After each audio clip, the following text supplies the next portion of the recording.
Justin, we had a great meeting with David Amerland, Frank Jones, Robin Werling, and myself. And I said I was going to include you. I'd like you to watch the video, okay? And then we'll come right back. And I want you to add your comments on it. Absolutely. Everyone's talking about AI bubble is about to burst. We all know that there's massive overhype. I mean, it's like general AI is just around the corner and it's going to be replacing every human being and please keep funding my business. I mean, that's what we're here, and most of us see through it. But I do think there's a level set that's needed. Absolutely. I mean, for sure, it's going to burst. Right now, we can see that the cost of a query through large language models is only going up. It's not going down. The companies that support these models are funded through venture capital, so they're burning money. And companies like Google, for example, they also face the same problem, but they have deeper pockets, and they also have greater expertise in lasting through those areas. So the company that's going to be left standing is the one that is going to be able to fund it the longest and also work out a way to reduce the cost per query. I mean, the only reason that Google became the preeminent search engine over Microsoft and Yahoo and Ask Jeeves is because they were able to create their own servers, which they packed into containers, and they had per square foot a greater amount of computational power for lower cost per search query. So they were just more efficient in terms of that. And until LLMs can get to that point, we're going to see an attrition in the field for sure. Martin, from a conversation from earlier today with the large language models, and there not being as much data for them to research, are we looking at a winter, or what do you see in the near future? When we built the full training course, I went extensively into the anatomy of how the winters occurred, and Dave is correct. The winters occurred when the funding dried up. And along with that, though, the world had not had this critical mass of experience of talking to something like we did. So I think we're going to have a reset, but not a true winner, because I think too many people have tasted this. It's sort of like, think of it like the hype of digital cameras came out and then they weren't evolving as fast. What if they hit a wall where they couldn't get as good as film, but it still wouldn't go away? I mean, now they've exceeded film, but it wouldn't go away because too many people enjoyed the easy of digital. And I think that's kind of here. I think we're going to have a reset, which is different than a winner, because the original winners were really because AI was with capital funding in the background and not affecting the average person. I think this is such an effect. It's in our world. We now know we can talk to it. We now are mad because Siri's not smart enough to talk to. We're upset with Alexa because it's 10 years stupid. Sorry, Alexa, please forgive me. I think that's part of what's going to have the reset not go to zero like it did before. And what we need is new algorithms. We almost need a reset so that people who have just been able to pour money and data into have to think out of the box. There are new systems that are coming out. We need this reset to force people to come up with other systems that serve. But I think it's entrenched where the public has tasted it and they don't want to give it up. I would welcome a slowdown because a couple of years now of a doubling in the capabilities of the technology every 6 months scares the living daylights out of me, because if you continue that trend for even just a little bit longer, things get really weird. And we just came out of, with the internet, there was a doubling of the technology capabilities every 2 years. And we thought that technology was moving at breakneck speeds, and now the doubling is every 6 months. Within my own business, the entire cost structure has changed in a fundamental way. I've said it many times before, even for the last 2 years. if I were building my business today, I would not build it the way that it exists. And so I'm rebuilding it to work with the latest technology. There have been significant layoffs at various companies because they've come to the same conclusion. If they were building their business today, given the technologies available today, they would not have the structure they have, and large numbers of people have been laid off. Those jobs are not coming back. So if the idea of the bubble is that we're going to return to the previous state, I don't see that happening. Now, if we're talking about a bubble a little bit more like cryptocurrency bubbles, where Bitcoin continues to exist, but 10,000 other coins no longer exist, yeah, definitely.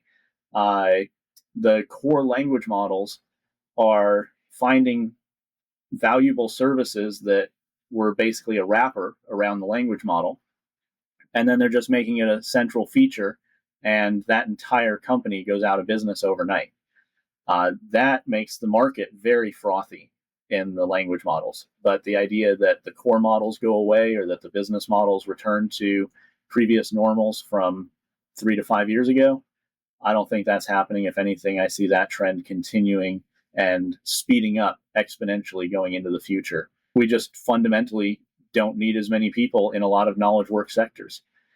What's interesting, though, is that this frees up a lot of people for creative expression and going and finding other ways to be able to build businesses that otherwise wouldn't have existed. So it's not necessarily existential dread that everything's falling apart, but things are moving very quickly, and I would love to see it slow down for a little while so we can catch up. Frank is right.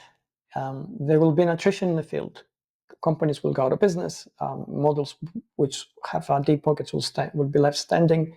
The technology itself will not go away. Too many of us are using it, and we actually like using it. And the technologies that get adopted are the ones that people like using. And people like using this. So we're going to see more and more of it. And I'm afraid we're going to see also an acceleration of this instead of a slowdown because of the cost savings that companies like to achieve. So yeah, unfortunately, we'll have to deal with that challenge. But that's something in the future to deal with. My experience of a lot of large companies is don't always assume there's genius at the top. Sometimes there's a Mad Hatter there because inside large companies, when I was at IBM, I walked in the other companies. What you have is you have different layers of the company and everyone's twisting the data to make it look good. So the guy at the top, unless he's doing surprise visits, or gal at the top of the business, is getting distorted reality. So I think there's a lot of that going on. And I do want to end with, we used to have a quote in the RTP area: if you shoot yourself in the right foot, you must shoot the left, so you prove the right one in accident. So I think we underestimate, I call it the Mad Hatter effect, because I remember thinking, wow, if I'm to modify my data so my manager's happy, and then he modifies it to make his happy, and then on the way up, the executive has no clue what's going on. In fact, I propose that's what's happening with China and the president of China. That's a whole nother conversation. So I think we have some of that going on, and we need maybe a level set of this to go away. I think that's why part of these businesses, we know the article just came out saying, 95% of the business implementing of AI is not working. Well, of course, because you have people made quick decisions. They didn't go, maybe we need to get our data informed before we change it, and so on and so on. What I call the Mad Hatter effect. So I think that's a large part of it. And I think what's more profound is, why don't we look at the 5% that are succeeding and learn from them? I totally agree. My thing is, yes, we need a reset, and no, we're not going to see a deep winter like before. Is mine. What's the final vote? What's your vote, Dave, on that? Well, there'll certainly be a reset, and there will definitely be a winner, because whoever has the deepest pockets will actually be there to sweep the market. And at the moment, it looks like it's going to be Google, inevitably.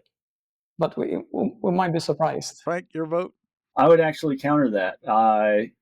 And the reason that I would, the winner of the competition here, I think that ChatGPT, is in the leader spot right now.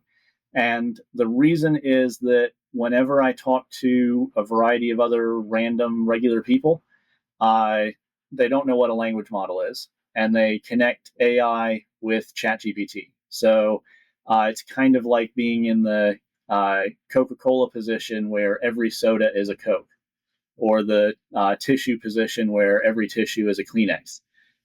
They have gotten that brand recognition where every AI is a ChatGPT, and that's going to be really hard to try to unseat that position in a lot of the market's mind. Okay, Robin, I think you're going to get to bring it up here. What's your crystal ball on this? I have been around for a while in this industry, and I remember when I got my first website and I put it on all my work trucks so that people could look it up. I remember being told that that was the grossest waste of money that they had ever seen, and that wasn't going to be a thing. And then I heard the same thing with social media. I heard the same thing with almost every new addition of all of the wonderful tools that we use. And so I happen to believe that this is going to change us like the internet did, like social media did.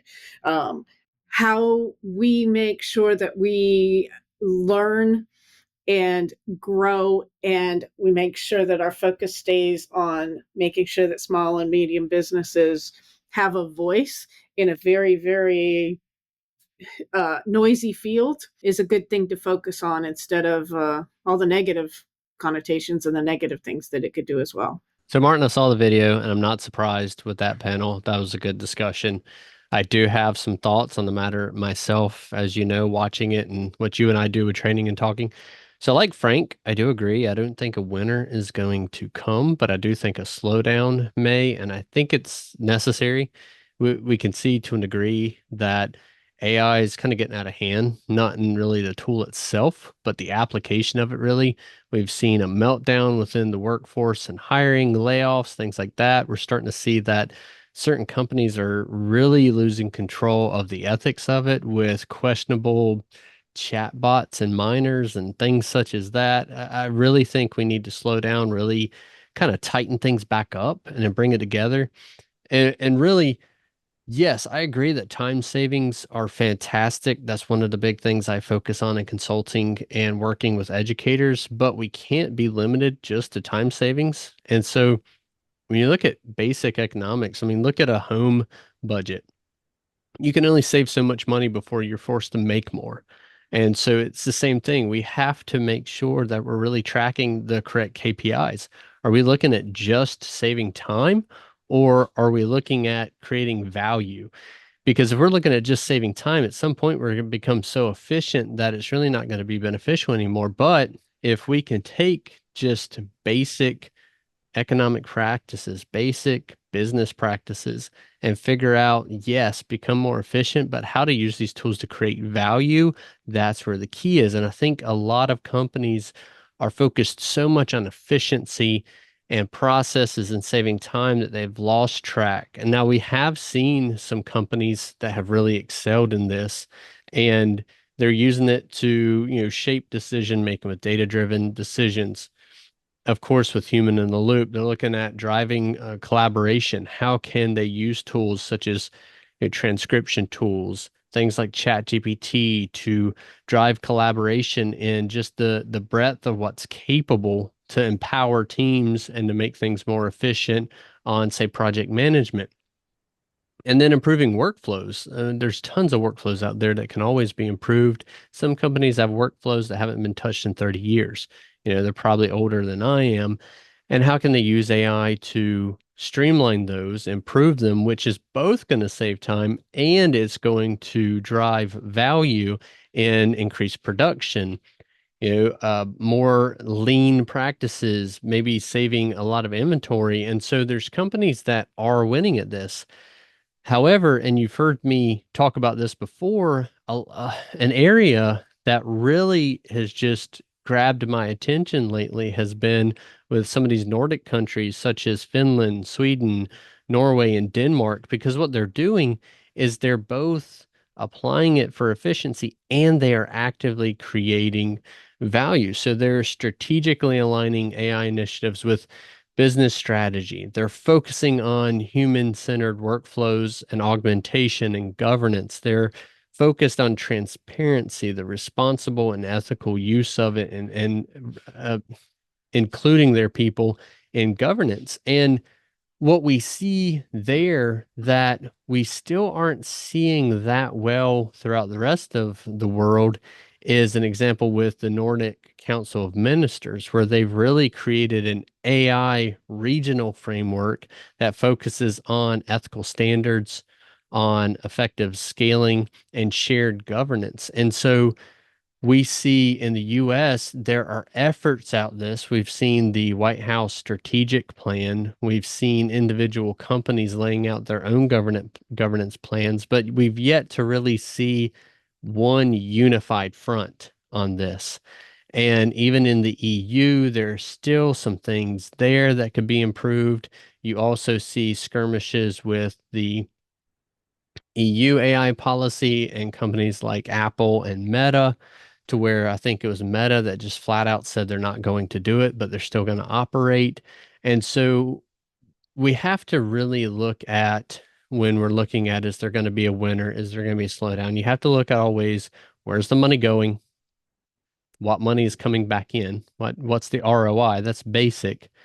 And then you really have to find those little victories, like I mentioned with certain companies who resisted layoffs and chose instead to augment their workforce, or like the Nordic Council, and these little small areas that have really tapped into something powerful, because for them, I don't see a winner coming, but we're all going to be affected if for some reason we lose that momentum and lose that innovation. So it's kind of the edge of a knife. Do we safeguard to where we protect our children and we protect our data, or do we stifle innovation to go too far on that? It is very hard to determine, but that's again where we see on X or Instagram or TikTok or the news constantly, where the big players are back and forth at each other. And, healthy competition is good. And I think healthy competition is what we need to push, governance, to push standards, and to push innovation. What I fear and what I see really causing the slowdown and causing any negative uh, slowing of this is when that competition becomes too, and I think we saw some of that with the recent hiring agenda with Meta, where some of the biggest contracts in the history of mankind. I mean, you're talking about contracts that are usually only negotiated between countries being negotiated for individuals. And that was a huge disruption. And that could have led to some monumental schisms. Thankfully, it didn't. And so, personally, I think that if we do see any disruption in where we're going, it's largely going to be competitive, or really in the marketplace.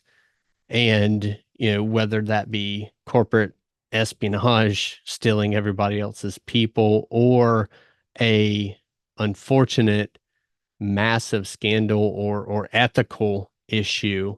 I think it's going to be one of those two things, and not so much funding, because so much funding has been poured into this that I just can't see that being reversed. Well, let's also talk about the MIT report. 95% of generative AI pilots are failing. And to me, a lot of people are just throwing money at this and moving too fast without making sure their infrastructure is correct.